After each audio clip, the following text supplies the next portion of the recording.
এ যুবকেরা, আল্লাহ নবী জানিয়ে দিলেন, এ বিশ্বে মানুষেরা তোমাদের জন্য তোমাদের রব একটা মাস রোজাকে ফরজ করে দিয়েছে, একটা মাস রোজাকে রাখতে বলেছে।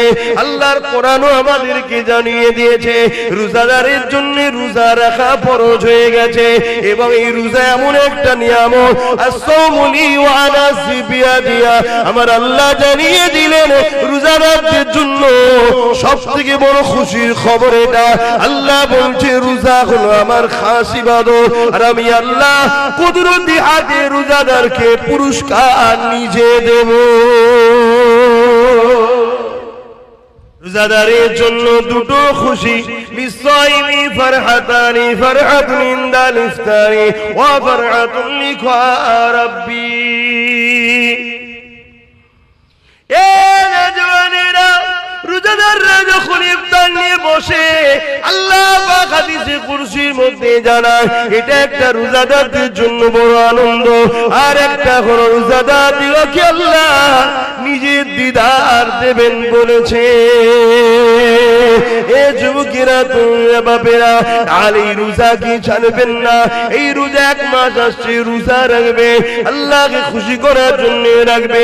কেন আল্লাহ বলেছে রোজা আমার খাস ইবাদত, নামাজ খাস ইবাদত বলেন, হজ খাস ইবাদত বলেন, যাকাত খাস ইবাদত বলেন, রোজাকে খাস ইবাদত বলেছে। সবটাই আল্লাহর জন্য। তবে রোজাটা কেন খাস বলেছে? নামাজের মধ্যে লোক দেখানো থাকতে পারে, নাও থাকতে পারে, না দেখানোটাই তো আল্লাহর জন্য। কিন্তু নামাজের মধ্যে লোক দেখানো থাকে, চল হুজুর বলছে একটু পড়ি, চল বিআই এসছে একটু পড়ি, না পড়লে লোক খারাপ বলবে তাই পড়ি, এখানে লোক দেখানো থাকতে পারে। কিন্তু কেউ শুকিয়ে শুকিয়ে থাকবে না, যদিও থাকে নুকিয়ে নুকিয়ে খেয়ে নেবে। কি আল্লাহ বা বড় দয়ালু, তবে তিনার কাছে নত হতে হবে। তিনি তোমার আমার জন্য অবশ্যই বড় মেহেরবান। এ দুনিয়ার মানুষ শুনে রেখে দাও, দুনিয়ার রাজা প্রজারা তারা আসামি খুঁজে বেড়ায়, তাদেরকে শাস্তি দেবে বলে, আর আমার আল্লাহ আসামিদেরকে ডেকে ডেকে ডেকে ডেকে বলে আমি তোদেরকে মাফ করে দেব। বুঝতে পারছেন মাইকের আওয়াজ? দুনিয়ার রাজা মহারাজারা আসামি খোঁজে শাস্তি দিবার জন্য, আর আমার আল্লাহ আসামি দেখে মাফ করার জন্য। জোরে বলুন সুবহানাল্লাহ।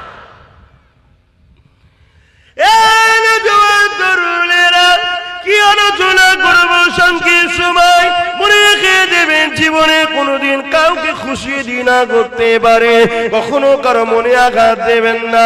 আল্লাহ সৃষ্টিকে কখনো জুলুম অত্যাচার করবেন না। আল্লাহ রাসূল জানিয়ে দিলেন লা ইয়ারহামুল্লাহু মান লা ইয়ারহামুন নাস, যে মানুষকে ভালোবাসে না আল্লাহ দয়া সে পাবে না।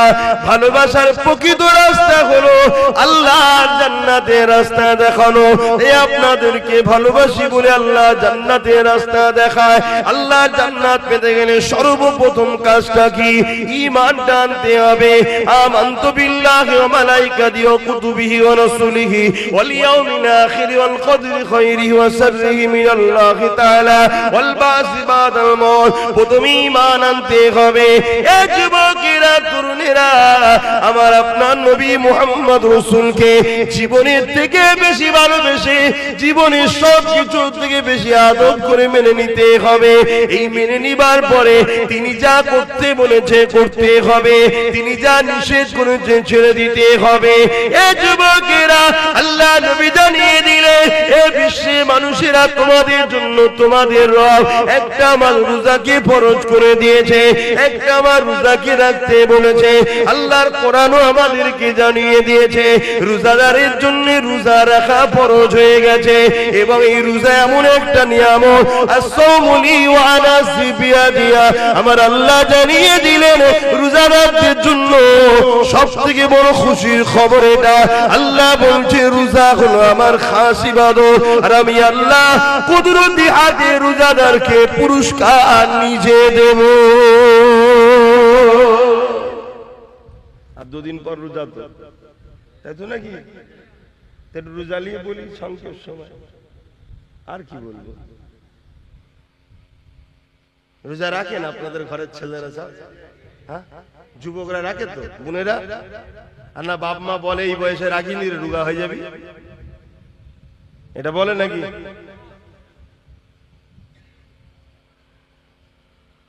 রোজাদারের জন্য দুটো খুশি, বিসাইমি ফারহাতানি, ফারহাতুন ইনদাল ইফতারি ওয়া ফারহাতুন লিকা রাব্বি। এ নওজওয়ানেরা, রোজাদাররা যখন ইফতার নিয়ে বসে, আল্লাহ পাক হাদিসে কুরসির মধ্যে জানায় এটা একটা রোজাদারদের জন্য বড় আনন্দ। আর একটা হলো রোজাদারদিগকে আল্লাহ নিজের দিদার দেবেন বলেছে। এ যুবকেরা, তোমরা বাপেরা, আর এই রোজা কি ছাড়বেন না? এই রোজা 1 মাস আসছে, রোজা রাখবে, আল্লাহকে খুশি করার জন্য রাখবে। কেন আল্লাহ বলেছে রোজা আমার খাস ইবাদত, নামাজ খাস ইবাদত বলেন, হজ খাস ইবাদত বলেন, যাকাত খাস ইবাদত বলেন, রোজাকে খাস ইবাদত বলেছে। সবটাই আল্লাহর জন্য। তবে রোজাটা কেন খাস বলেছে? নামাজের মধ্যে লোক দেখানো থাকতে পারে, নাও থাকতে পারে, না দেখানোটাই তো আল্লাহর জন্য। কিন্তু নামাজের মধ্যে লোক দেখানো থাকে, চল হুজুর বলছে একটু পড়ি, চল বিআই এসছে একটু পড়ি, না পড়লে লোক খারাপ বলবে তাই পড়ি, এখানে লোক দেখানো থাকতে পারে। কিন্তু কেউ শুকিয়ে শুকিয়ে থাকবে না, যদিও থাকে নুকিয়ে নুকিয়ে খেয়ে নেবে। কি বুঝছেন তো নাকি? তাই আল্লাহ বললো এটা আমার খাস ইবাদত। কমসে কম পুকুরে ডুব মেরেও তো পানি খেলেন। কে কে খেয়েছেন ডুব মেরে পানি? ছোটবেলায় খান না? কিন্তু রোজা ও আল্লাহর খুশির জন্য, তাই চোখের আড়ালে হয়ে গেল, সেই আল্লাহর জন্য সে রোজা রাখে।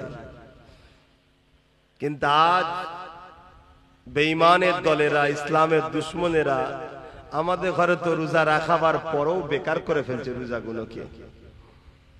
আপনারা সব এলাকায় রোজার পার্টি হয় নাকি? ইফতার পার্টি পার্টি করেন নাকি? ইফতার পার্টিতে যাওয়া হারাম, চলবে না। ইফতার মাহফিলে যাবেন, সওয়াবের কাজ। ইফতার মাহফিলের নেতৃত্ব দেয় উলামা হযরতরা, আর ইফতার পার্টির নেতৃত্ব দেয় ফাসিক, ফাজিল, হারামখোর, বেরোজাদাররা। কথা বুঝছেন না? বোঝেন না? কত পার্থক্য বুঝলেন? ইফতার মাহফিল হলে যাবেন, ইফতার মাহফিলে আলেমরা থাকে, তারা নেতৃত্ব দেয়। আর আলেমরা হলো রাসূলের ওয়ারিস, তারা নবীর এলেমের ওয়ারিস। নবী চলে গেছেন, যাওয়ার সময় বলে গেছেন যে আমি আলেমে হাক্কানীদের রেখে গেলাম, তোমরা এদের কাতারে থাকবে, এদের পিছনে থাকবে। আর এখন তো আলেমরা বাপ কিছুই বলতে পারে না। এটা আলেমদের দোষ অবশ্য, সবাই নয়, কিছু কিছু আলেম আছে এখনো বলে। কেন? তারা বিক্রি হয়নি, তারা নিজেদের গলায় এখনো মোহাম্মদ রসুলের বেল্ট পরিয়ে রেখেছে, তাই তাদেরকে কেউ টানতে পারে না। কিন্তু বেশিরভাগ উলামারা এখন কথা বলতে পারে না। কথা বুঝে আসছে? এই ইফতার মাহফিল হলে যাবে। তবে আমার যদি মসলা শোনেন বা আমাকে জিজ্ঞেস করেন আপনি কি করেন, সবথেকে উত্তম হলো এটা, সারাদিন রোজা রেখেছি যে আল্লাহর খুশির জন্য, সেই আল্লাহ আমাকে যা খুশি করে রুজি দিয়েছে হালাল, ওই রুজি থেকেই আমি ইফতার করব। আমি অন্য কারো পয়সা করতে রাজি না। অনেক জায়গায় আমাকে জোর করে রোজার মাসে নিয়ে যাবে বলে, আমি কোনো জায়গায় যেতে চাই না। এবার আমি একটা ইউনিট চালাই, একটা দল চালাই, আপনারা জানেন কি জানি না, ফুরফুরা শরীফ আহলে সুন্নাত ওয়াল জামাত বলে একটা অরাজনৈতিক সংগঠন চালায়। ওই সংগঠনের ব্যানারে কিছু ইফতার মাহফিল হয়। এবার আমাকে বলে হুজুর আপনি আসেন, দু কথা বলে দোয়া করেন। এবার সেখানে যদিও যায় আমি ইফতার বেঁধে নিয়ে যাই। তারা বলে কোনো চিন্তা নেই, আমি চিন্তার কোনো কারণে সতর্ক হতে হয়। আমি রোজা রেখেছি, আমি আমার পয়সা দিয়ে বাবা ইফতার করবো, সারাদিন রোজা রেখার পরের পয়সা ইফতার করবো, ঠিক মন খুশি হয় না। আপনারাও করবেন। তাতে যদি আল্লাহ আপনাকে শুধু চিনি দিয়া শরবত খাওয়ায়, অতি খুশি আলহামদুলিল্লাহ বলেন যে আমার আল্লাহ আমার জন্য যেটা ভালো সেটা করেছে। তুমি তোমার নয়, তুমিও তোমার আল্লাহ। কোনটা তোমার বলো তো? এই কোনটা তোমার আছে নাকি? তোমার আল্লাহ, আমার আল্লাহ যদি আমাকে দুদিন শুকিয়ে রাখে, তাহলে আমি আমাকে শুকিয়ে রাখছি না, আল্লাহ তার সৃষ্টিকে শুকিয়ে রেখেছে। তা আল্লাহ যদি তার সৃষ্টিকে শুকিয়ে রেখে খুশি হয়, তা আমার মতে এত ব্যস্ত হয় কেন, এত বিপদ চেপে হয় কেন, এত টেনশন আমরা হই কেন? নিজেকে কুরবান করে দাও আল্লাহর কাছে। আমি আবার কি, আমি বলে কিছু নেই, সবই আল্লাহ। এ চোখ আমার নয়, আল্লাহর সৃষ্টি। এ কান আমার নয়, আল্লাহর সৃষ্টি। এ হাত আমার নয়, আল্লাহর সৃষ্টি। এ পা আমার নয়, আল্লাহর সৃষ্টি। এ জবানের কথা আমার নয়, আল্লাহ দিয়েছেন, ব্যবহার করতে তাই করতে পাচ্ছি। কোনটা আমি তৈরি করিনি বাপ। তাহলে আমার খিদে লাগলে আমার আত্মা যে রূহ জান কষ্ট পায়, ওই জানটাকেও সৃষ্টি আল্লাহ করেছে। তাহলে ওই জানটা আমার যতটা আমি না ভালোবাসি, তার থেকে বেশি আল্লাহ তার সৃষ্টিকে ভালোবাসে। জোরে বলুন সুবহানাল্লাহ। বা ওয়াজ করতে গেলে সময় লাগে, আমি কিভাবে ওয়াজ করবো? এইভাবে হবে? কোন দিকে যাবো দিশে খুঁজে পাইনি, কখন এখানে একটু কখন ওখানে একটু বলে ফেলছি। তাই দরুদ শরীফ ওই দিকেও কম পড়ানো হলে একটু পড়ানো দরকার, সব হয়। কেন আমি জানছি দু কথা বলতেই পারবো না। যা তারপর এর মধ্যে থেকে একটাই কথা বলবো, জীবনের প্রতিটা মাকসাদ হবে আমার স্রষ্টাকে খুশি করা।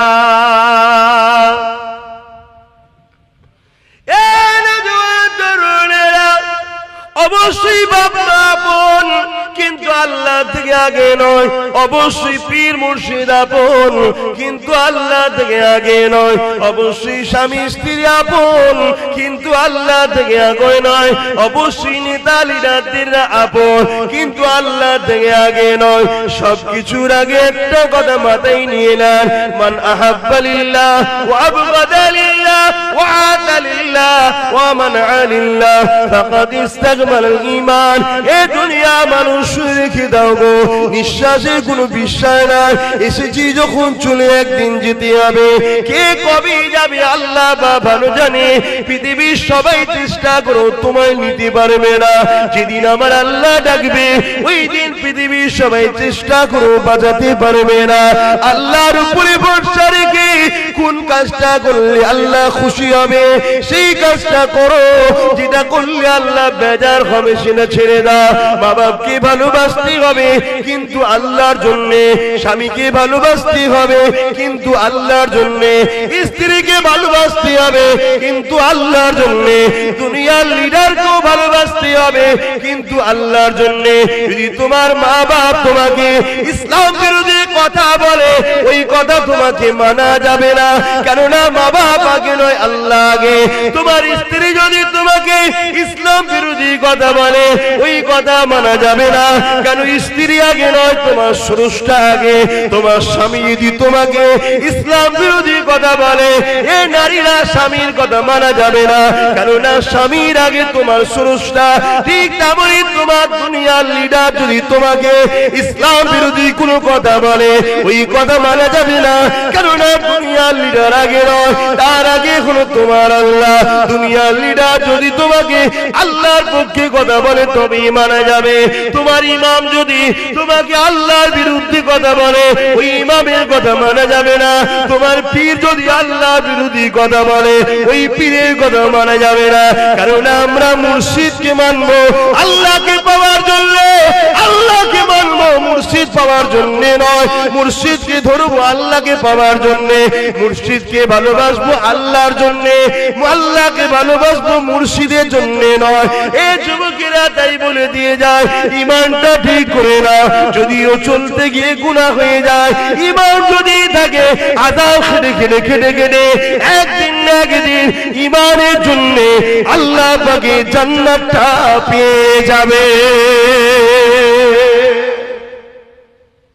আর ইমান যদি না থাকে, সব বরবাদ।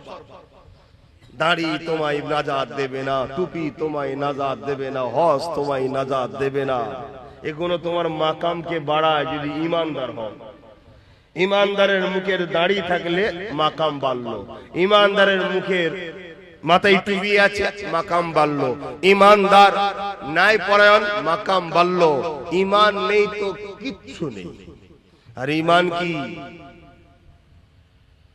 রসুলকে বলুন, আমার সাথে বলুন, রসুলকে জানের থেকেও বেশি ভালোবেসে আদবের সাথে মেনে নিবার নাম হলো ঈমান।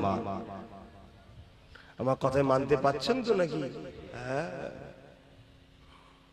আল্লাহ পাক বলে দিয়েছে আমার হাবিবকে ধর। তোরা আমার সম্বন্ধে বেশি চিন্তা করলে মাথার ফিউজ আউট হয়ে যাবে। কথা বুঝাস? তোরা আমার হাবিবকে ধর, ওইটাকে আমি পাঠিয়েছি, উনি যা বলবে মেনে নে। কোরআন বলছে, আগেই বললাম না? হাফেজ সাহেব, মা আতাকুমুর রাসূল ফাখুযুহু ওয়া মা নাহাকুম আনহু ফান্তাহু। রাসূল যা আদেশ করেছে মেনে নাও, আছে তো কোরআনে? নবী যা নিষেধ করেছে ছেড়ে দাও। আল্লাহর নবী মদ খেতে বলেছে, মাতালকে সাপোর্ট করতে বলেছে।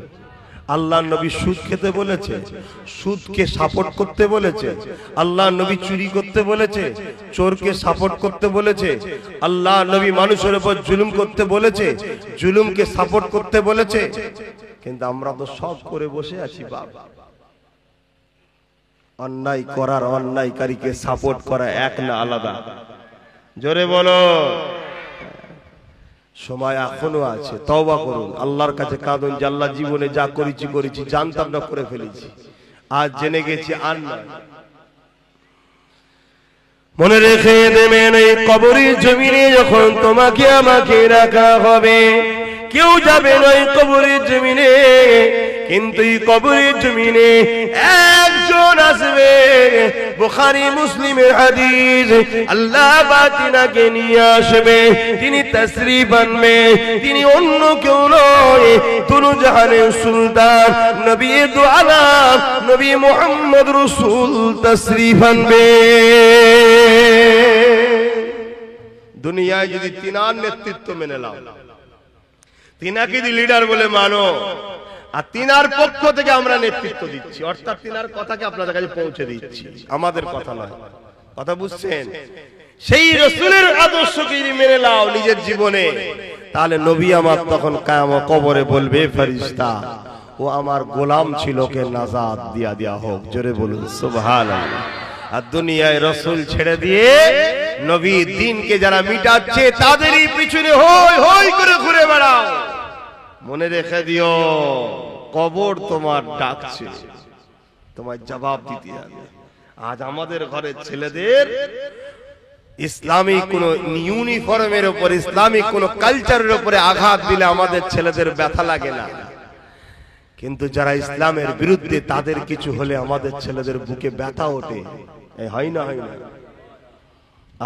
কি কোথায় চলে গেল? আবার এগুলো যদি আমি বলি, আবার কিছু মুসলমান আছে শুকনো মুসলমান মুনাফিক, তাদের আবার কষ্ট হয়, এসব কথা কেন বলবে? উনি আসবে, পেলেন ঘটনা বলে চলে যাবে। তাহলে ঘটনা শুনে নাও। আল্লাহ বললেন, বান্দা ঈমান নিয়ে আসো। কার মতো ঈমান আনবো? এই আয়াতের ব্যাখ্যায় বলছেন, সাহাবাদের মতো ঈমান আনো। সাহাবারা কেমন ঈমান এনেছে শুনে রেখে দেন। এই যুবকেরা, তরুণীরা, বাপেরা, আল্লাহ নবীর সাহাবারা কেমন ঈমান এনেছিলেন। এক সাহাবীর নাম বলে দেয় হযরতে খুবাইব রাদিয়াল্লাহু তাআলা। হযরতে খুবাইব রাদিয়াল্লাহু তাআলা। আর একজন সাহাবী ছিলেন হযরতে খাব্বাব রাদিয়াল্লাহু তাআলা।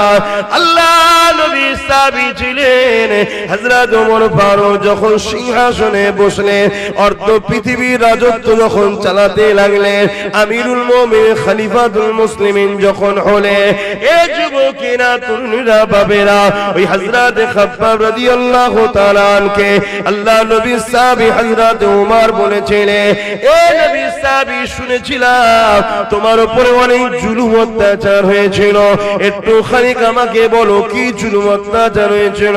হযরত খাব্বাব রাদিয়াল্লাহু তাআলা নিজের কোমরের কাপড়টাকে সরিয়ে দিলেন। এ যুবকেরা, তরুণীরা, বাবেরা, তোমার আমার কোমরে গোশত রয়েছে সৌন্দর্যের জন্য।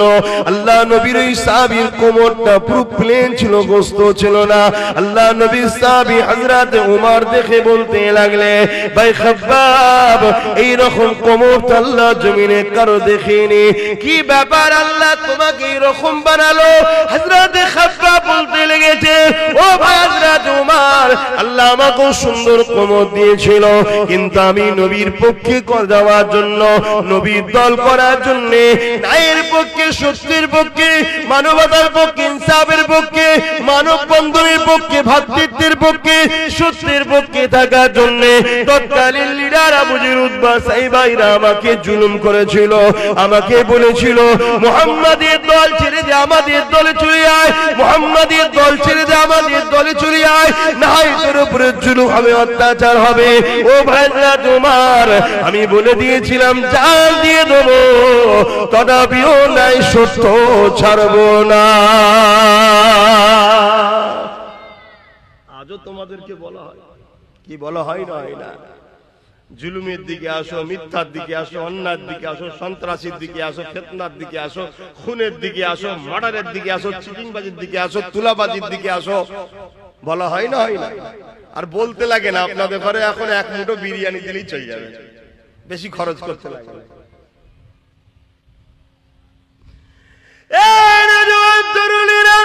হযরত খাব্বাব রাদিয়াল্লাহু তাআলা হুজুর আমার কাঁদে আর বলে, ভাই উমর, আমি যখন তাদের কথা মানিনি, এই জন্য তারা আগুন তৈরি করেছিল, ওই আগুনের লাকড়ি তৈরি করে ওই আগুনের উপরে আমাকে হাত পা বেঁধে বসিয়ে দেওয়া হতো। ওই আগুন পুড়ে পুড়ে পুড়ে পুড়ে আমার কোমরের গোস্তগুলোকে পুড়াতে লাগতো। আগুন কোমরের গোস্তগুলো থেকে রস বাহির হতো, আগুনটা নিভিয়ে যেত, আবার সাইডে বসিয়ে আবার আগুন তৈরি করতো, আবার বসিয়ে দিত। এইভাবে পোড়াতে পোড়াতে পোড়াতে পোড়াতে পোড়াতে আমার কোমরের গোস্তগুলো আগুনে সব খেয়ে ফেলেছে। ভাই ওমর, আবার মুখে লটকে গরম করে ছেঁকা দিয়া হতো আর বলতো, মুহাম্মদকে ডাকবি না, আল্লাহকে ডাকবি না। এ যুবকেরা, তরুণীরা, আব্বারা, তাদের মতো ঈমান আনতে হবে। কোরআন বলছে আমাদের ঈমান কোথায় রয়েছে দেখো। এ যুবকেরা, তরুণীরা, বাপেরা, আজ আমরা তাদের মতো ঈমান আনতে পেরেছি কি ভাবো? নাই নাজাত পাবেন না, আখিরাতটা বড় কঠিন হবে। কি ভাবছেন, কি করছেন আমি জানি না। যদি কারো মনে হয় যখন হবে তখন দেখবো, কি দেখবে যুবক? চুলের থেকে সরু, হিরের থেকে ধার, একটা রাস্তার উপর দিয়ে যেতে হবে, পুলের উপর দিয়ে। পুলের ওই দিকটা যে জান্নাত, তলায় আছে জাহান্নাম। আল্লাহ বলবে যারা জান্নাতে যেতে চাও যাও, ওই পুলটা কিন্তু পার করতে হবে। ওই পুলটা পার করতে গেলে দুনিয়ার ঘুষ দিয়ে আমাদের চলে যাচ্ছে, দুনিয়ায় মার্ডার করার পর বাইরে বাইরে ঘোরা যাচ্ছে, কেননা নেতার হাত থাকলে সব জায়গায় হয়ে যাচ্ছে। কিন্তু এই পুলটা পার করতে গেলে কোনো ঘুষ চলবে না, কোনো দাদাগিরি চলবে না। ওই পুলটা পার করতে গেলে ঈমান লাগবে, ঈমান লাগবে। কেমন ঈমান? সাহাবাদের ঈমান যেমন ছিল, একদিকে হারাম তোমাকে ডাকছে, একদিকে হালাল তোমাকে ডাকছে, একদিকে শয়তান তোমাকে ডাকছে, একদিকে রাসূলের গোলাম আব্বাস তোমাকে ডাকছে, বা আলেম ওলামারা তোমাকে ডাকছে। এ বাপেরা, নওজোয়ান তরুণেরা, তোমাদেরকে ডিসাইড করতে হবে, আমি রাসূলের দলে যাব না ইবলিসের দলে যাব। কারণ পৃথিবীর জমিনে দুটো দল আছে, একটা রহমান আল্লাহ পাকের দল, আর একটা হলো ইবলিসের দল। আল্লাহ দলের পক্ষে 1 লক্ষ মতান্তর, 2,24,000 নবী রাসূল এসেছে, আখরি নবী মুহাম্মদ রাসূল এসেছে। সেই নবীর বর্তমানে নবী পাকের পক্ষ থেকে নবীর ওয়ারিসরা রয়েছে। কারণ নবী আমার বিদায় নিবার সময় বলে গিয়েছিলেন, বাবারা শুনে রেখে দাও, আমি নবী তোমাদেরকে 3টে জিনিস রেখে গেলাম, 2টো নয় 3টে। প্রথম নম্বর হলো কিতাবুল্লাহ, আল্লাহ পাকের কিতাব। দ্বিতীয় নম্বর সুন্নাতে রাসূলি, আমার সুন্নাত। 3 নম্বর হলো আহলে বাইতি, আমার পরিবার, আমার খানদান। তাই মিশকাত শরীফে আব্দুল্লাহ ইবনে আব্বাস রাদিয়াল্লাহু তাআলা হাদিসটা বললা, হযরত ওমর ইবনে আব্দুল্লাহ হুজুরের হাদিসটা বললা, কি নবী আমার জানিয়ে দিলে, এ আমার মাননেওয়ালারা, তোমরা ইদিক উদিক করো না, কেননা আমার খানদানের হাতে কিয়ামতের সেই দিন পর্যন্ত 2 জন যদি আমার বংশের থাকে, তার মধ্যে একজনের হাতে আমার ঝান্ডা থাকবে। দেখুন, ভাবুন, কেন আমাদের কাজ সজাগ করে দেওয়া, জানিয়ে দেওয়া, কাউকে জোর করে টেনে আনবো না, টেনে আনবো না। এবারে আপনারা কি করবেন, কি ভাববেন, কি কোন রাস্তা বেছে নেবেন, সব তো আপনাদের ব্যাপার। কিন্তু পরিস্থিতি, দুনিয়া তো বরবাদ হচ্ছে, আখিরাতটাও বরবাদ হয়ে যাচ্ছে। আসুন আমাদের কাছে, দুনিয়াও পাবেন আখিরাতও পাবেন ইনশাআল্লাহ। আল্লাহ নবী জানিয়ে দিলেন বাবারা, বেশি বেশি করে কিয়ামতের জন্য চিন্তা করো বাবা। সাহাবা হুজুররা বলেন, ইয়া রাসূলুল্লাহ হাবিবাল্লাহ, হুজুর আপনি কিয়ামতের জন্য বারবার কেন বলেন? কিয়ামত হবে তো নাকি? কবে হবে?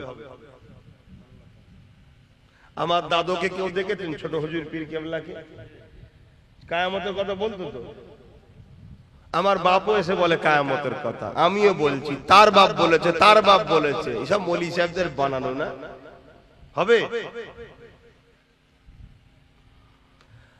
আল্লাহর কোরআন জানায়, ইযা ওয়াকাতিল ওয়াকিয়া লাইসা লিওয়াকাতিহা কাযিবা। এটা এমন একটা ঘটনা যেটা অবশ্যই ঘটবে, যার মধ্যে কোনো মিথ্যা নাই। কোরআন যখন বলেছে কিয়ামত হবে, অবশ্যই হবে। কেন? কোরআন এমন একটা কিতাব পৃথিবীর জমিনে, জালিকাল কিতাব লা রাইবা ফি। কোরআন চ্যালেঞ্জ দিয়ে দিয়েছে, পড়বি পরে, মানবি পরে, আগে বিশ্বাস করলেই সেই কোরআন, যার মধ্যে ভুল তো দূরের কথা, কোনো সন্দেহ নাই। সেই কোরআন যুগে যুগে এই মানুষ জাতিকে বাঁচাবার জন্য মহান স্রষ্টা দুটো করে জিনিস পাঠিয়েছে, একটা কিতাব আর একটা হলো কিতাব বোঝানোর জন্য নবী রাসূল পয়গম্বর পথ প্রদর্শক আওতার মেসেঞ্জার। 104টে কিতাব। কটা? একটু শিখে নাও, কটা মুখ দিয়ে বলো। তার মধ্যে 100টা হলো চটি ছোট কিতাব, আর 4টে হলো বড়, তাওরাত, জাবুর, ইনজিল আর কোরআন শরীফ। আর 1,00,000 মতান্তর 2,24,000 নবী রাসূল এসেছে এই কিতাবগুলোকে শিখাবে বলে। শত শেষ নবী রাসূল হলেন মুহাম্মদ সাল্লাল্লাহু আলাইহি ওয়াসাল্লাম। তিনি যতটা আমার, ততটা আপনাদের, ততটা হিন্দু, দলিত, আদিবাসী, সাঁওতাল, বাগদি, ডোম, মুচি যা আছে পৃথিবীতে সমস্ত মানুষের জন্য উনি পথ প্রদর্শক, মেসেঞ্জার, রাসূল, আখিরি আওতার, আখিরি পয়গম্বর হয়ে এসেছেন। জোরে বলুন সুবহানাল্লাহ। এবং কোরআন শরীফ হলো সর্বকালের সর্বশ্রেষ্ঠ আখিরি আসমানি চূড়ান্ত ফয়সালার গ্রন্থ আল কোরআন শরীফ। জোরে বলুন সুবহানাল্লাহ। সেই কোরআন বলছে কিয়ামত হবে, অতএব হবে। কবে হবে? আল্লাহ আল্লাহর রাসূল ভালো জানে। তবে মুহররমের 10 তারিখ কিছু কিছু নমুনা রাসূল বলেছেন, যেমন জুম্মার দিন হবে, এগুলো দিয়ে গেছে। তবে আলামত রাসূল যে 70টা বলেছে কিয়ামতের, তার মধ্যে 65টা আলামত ঘটে গেছে। 2023 এর মধ্যে আরো 2-3টে ঘটে যাবে। কথা বুঝে আসে ইনশাআল্লাহ। 2023টা পৃথিবীর মানুষের কাছে বড় একটা বিপদের বছর হবে। অনেক কিছু ঘটবে 2023-এ। বেশিরভাগ কিতাব এবং যা ভবিষ্যৎবাণী আমার দয়ার নবী করে গেছেন, তা থেকে যতটা আমাদেরকে আল্লাহ শিখিয়েছে সেই অনুযায়ী। আর মুহাম্মদ রাসূল যা বলেছে, একটা কথা চুল পরিমাণ লড়ে না, হুবহুব হয়। জোরে বলুন সুবহানাল্লাহ। কেন হয়? মুহাম্মদ রাসূলকে তিনি বলতে বলেছেন যিনি করেন, অর্থাৎ মহান স্রষ্টা আল্লাহ শিখিয়েছেন। জোরে বলুন সুবহানাল্লাহ। সেই নবী আবার জানিয়েছেন কিয়ামত অবশ্যই হবে। কিয়ামতের দিনটা কত কঠিন দিন হবে। আল্লাহ নবী সাহাবাদেরকে জানালেন, মাথার এক বিগদা ইখতিলাফাত পরে আল্লাহ পাক এই সূর্যকে নামিয়ে দেবে। এই সূর্যের বর্তমান 1 গুণ তাপ রয়েছে, সেদিন 12 গুণ তাপ বেড়ে যাবে। এখন লক্ষ কোটি মাইল দূরে সূর্য রয়েছে, সেদিন মাথার এক বিগদা ইখতিলাফ, এক হাত করে সূর্যকে নামিয়ে দেবে। মাথার খিনগুলো নাক দিয়ে গুনে গুনে ঝরে ঝরে পড়তে লাগবে। ওই কিয়ামতের দিনটা তো কঠিন দিন হবে। এ যুবকেরা বোনেরা শুনে খেয়ে দাও, ওই দিন দেখা যাবে নবী আমার জানান এমনও বাপ পাওয়া যাবে নিজের ছেলেকে জমিনে শুইয়ে দিয়ে তার বুকের উপরে পা দিয়ে দাঁড়িয়ে যাবে। এমনও ছেলে পাওয়া যাবে নিজের বাপকে জমিনের উপরে শুইয়ে দিয়ে তার বুকের উপরে পা দিয়ে দাঁড়িয়ে যাবে। এমনও মেয়ে পাওয়া যাবে নিজের মাকে জমিনে শুইয়ে দিয়ে তার বুকের উপরে পা দিয়ে দাঁড়িয়ে যাবে। এমনও মা পাওয়া যাবে, এমনও মেয়ে পাওয়া যাবে নিজের মাকে জমিনে শুইয়ে দিয়ে তার বুকের উপরে পা দিয়ে দাঁড়িয়ে যাবে। সাহাবা হুজুররা বলেছিলেন ইয়া রাসূলুল্লাহ হাবিবাল্লাহ এই রকমটা কেন হবে? নবী আমার বলেছিলেন লোহাকে আগুনে দিলে পুরে যেমন লাল হয়ে যায়, ওই সূর্যের তাপে জমিনটা লাল হয়ে যাবে। জমিনের উপরে মানুষ দাঁড়াতে পারবে না, যার উপরে যার জোর চলবে জোর করে জমিনে শুয়ে তার বুকের উপরে পা দিয়ে দাঁড়িয়ে যাবে। এ যুবকেরা নামাজ কাজা করে দিলে ইচ্ছা করে ওই দিনে তোমার আমার কি দশা হবে? ভয় লাগে না সে আল্লাহকে? দেখো আমারও যুবক বয়স, জানি ভুল হয়, এই বয়সে একটু ভুল হয়, কিন্তু এত গাফিলতি তো ভালো নয়। আমার খুব খারাপ লাগলো দেখে। একটা লোক কাজে আছে, নাচারে কাজা হয়েছে, ঘুমিয়ে পড়েছে, ঘুম ভাঙে না, কাজা হয়ে গেছে।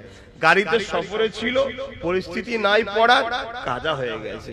পরে কাজা পড়ে নেওয়া উচিত, কিন্তু ইচ্ছা করে করে আমরা ভুল করছি।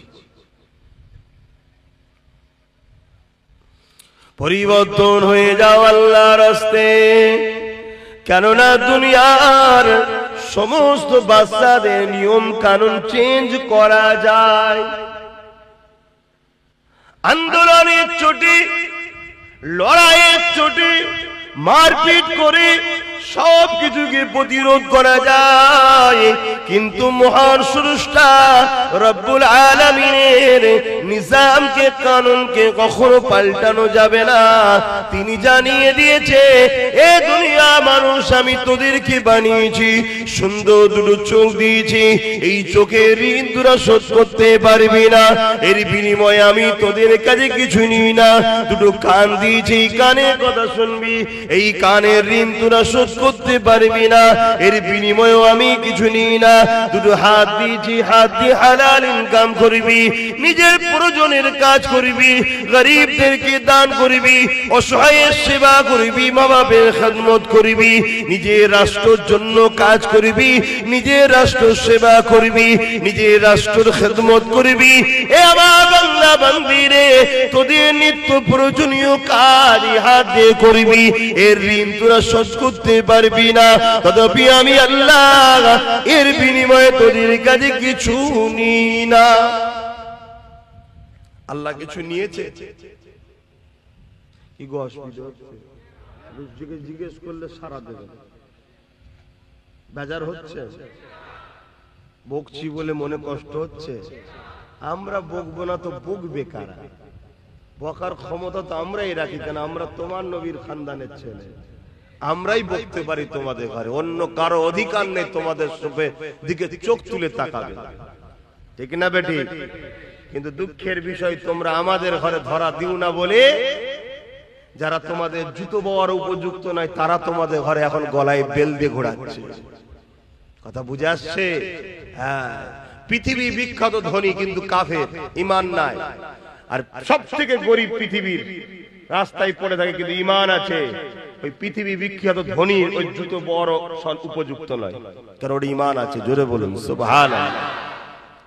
ঈমান এমন একটা সম্পদ, কিন্তু বাপ তোমরা তো গুরুত্ব বোঝো না। তোমরা বোঝো ঝালমুড়ি, 2000-এর নোট, এইটাই সবকিছু, এটাই বোঝো তোমরা, তাই তো নাকি? এই চোখের মূল্য কত হবে? হ্যাঁ, দুটো চোখের মূল্য কত হবে দিতে পারবেন? এই যে কানে কথা শুনতে পাচ্ছেন, এর মূল্য দিতে পারবেন? দুটো হাত, দুটো পা, কিডনি, হার্ট, নিঃশ্বাস, এই করোনা কিছু কয়েক মাস আগে গেল, সব নাকি জান ধরপড় করছে, বলছে নিঃশ্বাস নিতে পারেনি, খেচে খেচে উঠে পড়ছে ধরপড় করে। কি হলো রে বাবা? বলছে দম নিতে পারেনি। তাও মনে পড়েনি আল্লাহর কথা যে হারে তিনি কত দয়ালু, কত সুন্দর আমায় নিঃশ্বাস টানাচ্ছে, নিঃশ্বাস বার করাচ্ছে। এ তো আল্লাহ পরীক্ষা করার জন্য দেয়। যে তকদিরওয়ালা হবে ওই ঝটকা খেয়ে পরিবর্তন হয়ে যায়, আর যে কপাল ফাটা ঝটকা খেয়েও বিহায়া হয়ে থাকে তাকে আল্লাহ একেবারেই সাইজ করবে কবরে নিয়ে যায়। আর যাকে দুনিয়ার বুকে হয়তো গাফিল হয়ে গেছে, ভুল করে আছে, আল্লাহ একটু ঝটকা দেয়, ওর ঘটটা এসে যায়, সত্যি তো ভুল করছিলাম, ও ফিরে চলে আসে। এই জন্য আল্লাহ মাঝে মাঝে ঝটকা দেয়। কথা বুঝে আসছে? বিমার হলে যদি আপনি আল্লাহকে বেশি ডাকেন, জানবেন ওই বিমারটা আপনার জন্য আল্লাহর পক্ষ থেকে রহমত। জোরে বলুন সুবহানাল্লাহ। আর বিমার হওয়ার পর দেখছেন পাগলামি বেড়েছে, জানবেন গজব হচ্ছে, শাস্তি হচ্ছে। ধন দৌলত টাকা পয়সা পাওয়ার পর আপনি দান খায়রাত করছেন, মসজিদ বানাচ্ছেন, মাদ্রাসা করছেন, গরিব ছেলে মেয়েদের বিবাহ দিচ্ছেন, আল্লাহর সৃষ্টির সেবা করছেন। অন্য ধর্মের অমুসলিম হলো যদি কেউ গরিব আপনার কাছে আসে তাকে সাহায্য করছেন, আর করছেন, হেল্প করছেন, ভালো কাজ করছেন। গান বাজনা যাত্রায় উড়ান নে ওটা করেন নে, ভালো রাস্তায় খরচ করছেন, জানবেন এই ধন দৌলত আপনার জন্য ভালো রহমত। আর টাকা পাওয়ার পর আপনি ফাংশনে দিচ্ছেন, যাত্রায় দিচ্ছেন, ভুল রাস্তায় দিচ্ছেন, জানবেন এই টাকা আপনার জন্য গজব, জাহান্নামে নিয়ে যাচ্ছে। ফেরাউনের মতো বাদশা কেউ হতে চান? আরে পৃথিবীর বাদশা হবেন না? কেন শখ নেই? পৃথিবীর বাদশা। একটা প্রধান হওয়ার জন্য এত মারপিট করছেন, এমএলএ হওয়ার জন্য এত মারপিট করছেন, পৃথিবীর রাজা হবেন না আপনারা? শখ নেই? না, ফেরাউনের মতো হব না। কেন? ও জাহান্নামী কাফের। ঠিক না বেটি? আমাদের ঘরে আল্লাহ যদি বাদশা করে, ফারুকে আজমের সুন্নাত অনুযায়ী করুক। বলুন আমিন। আর যদি গরিব করে, আল্লাহ হযরতে আলীর মতো যেন গরিব করে। জোরে বলুন সুবহানাল্লাহ। তাহলে আমাদের উদ্দেশ্যটা কি? দুনিয়া না আখিরাত? জোরে বলুন। তাহলে দুনিয়া ছাড়া কি আখিরাত পাওয়া যাবে? দুনিয়ার মধ্যে দিয়েই তো আপনাকে আখিরাত খুঁজতে হবে। দুনিয়ায় আপনাকে কাজ করতে হবে আখিরাতের কাজগুলো। আপনি একটা অফিসে চাকরি করেন, অফিসের চাকরি করছেন, আপনাকে 8 ঘন্টা সময় দেওয়া হয় যে এই কাজগুলো করে দিলে তারপর আপনাকে মাইনেটা দেওয়া হবে। আপনি যে 8 ঘন্টা কাজ কাম না করে বেকার কাটিয়ে দেন, মাইনে পাবেন? তা আপনাকেও দুনিয়া একটা অফিস মনে করুন। পুরো পৃথিবীটা, এই পৃথিবীতে আপনাকে আপনার মালিক আল্লাহ। এই পৃথিবীর অফিসের মালিক কে? আল্লাহ। তিনি কিছু কাজ দিয়েছে, নামাজ, রোজা, হজ, যাকাত, দান খায়রাত, বড়দের সম্মান করা, ছোটদেরকে স্নেহ করা, মা বাপকে ভালোবাসা, হারাম না খাওয়া, সুদ না খাওয়া, মদ না খাওয়া, জেনা না করা, ব্যভিচারী না করা, অন্যায়কে সাপোর্ট না করা, অন্যায়ের বিরোধী করা, ন্যায়ের পক্ষে থাকা। আল্লাহর কোরআন বলছে কুনতুম খায়রা উম্মাতিন উখরিজাত লিন-নাসি তা'মুরুনা বিল মা'রুফ ওয়া তানহাউনা আনিল মুনকার।